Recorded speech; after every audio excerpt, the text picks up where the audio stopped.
Inilunsad sa bansa ang World Economic Forum o World Islamic Economic Foundation na siyang magtuturo sa mga kabataang Muslim ng mga pamamaraan ng pagnenegosyo at ang kahalagahan ng maunlad na ekonomiya. Para sa detalye, balitaan mo kami Princess Habiba Sari. Kasabay ng patuloy na pag-angat ng ekonomiya ng bansa, naging matunog na rin ang bansang Pilipinas sa iba't ibang bansa sa larangan ng negosyo. Kaya't sari-saring mga aktibidad ang patuloy na inilulunsad ng pamahalaan upang mas makahikayat pa ng mas maraming mga negosyante upang mamuhunan. Patunay rito, ang ating bansa pa ang host country sa nakalipas na World Economic Forum na dinaluhan ng iba't ibang bansa. Pagpapakita ito na ang ating bansa, lalo na ang Administrasyong Aquino, na seryoso ito sa pagpapakatatag ng ating ekonomiya. Kamakailan Pangulong Aquino ang CAB o Comprehensive Agreement on the Bangsamoro sa layuning matapos na ang ilang dekadang hidwaan sa pagitan ng Pilipinas at ng Moro sa Mindanao. Kamakailan nilagdaan rin ni Pangulong Aquino ang CAB o Comprehensive Agreement on the Bangsamoro sa layuning matapos na ang ilang dekadang hidwaan sa pagitan ng Pilipinas at ng mga Moro sa Mindanao. Dahil dito, mas marami na ang mga bansang naging interesadong mamuhunan di lamang sa ating bansa, kundi sa Mindanao mismo.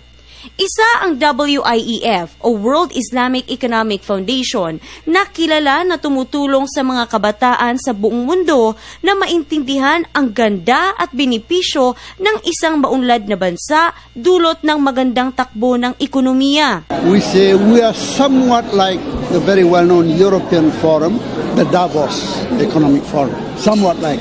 But that's where it stopped, simply because Davos is all the big names gather there, they have summits and all that. We believe to work from bottom up because we do represent a very neglected sector of our respective Muslim societies. Taon-taon, nagbibigay sila ng oportunidad sa mga kabataang Muslim sa buong mundo na maging isa sa mga mapalad na mapipili na makalahok sa WIEF Young Fellows kung saan pinag-aaralan ng mga ito kung ano-ano ang mga estratehiyang mainam gamitin sa pagpapatakbo ng isang negosyo, mapamaliit man o malaki. At ang mahalaga, paano ba makakatulong ang isang kabataan sa kanyang bansa sa pagpapaunlad ng ekonomiya nito? Creating a platform where young entrepreneurs, young leaders, young people from different professions can come together, can talk about ideas that they have and build business networks. So the idea behind it is provide them with the skills that they might not necessarily have gotten in a formal education, give them business experiences so that they can go out and utilize the entrepreneurial skill that they've now gained in their organization. So it's not only about whether they can utilize the skill in terms of business, but also in their professions, in the organizations they might be working in. Ngayong taon, 24 ang maswerteng nakasama sa nasabing programa mula sa 16 na bansa sa ASEAN, Middle East, Amerika at Europa. Ang maganda pa nito, ang training ng mga kalahok ng WIEF ay naganap sa Pilipinas at ang may pinakamaraming bilang pa ng mga mapalad na napili sa nasabing programa ay mula sa Pilipinas. Tila matunog at kayang makipagsabayan nga talaga ang ating bansa sa lahat ng okasyon. Let's concentrate on the youth and women because they're really the backbone of every society for that matter.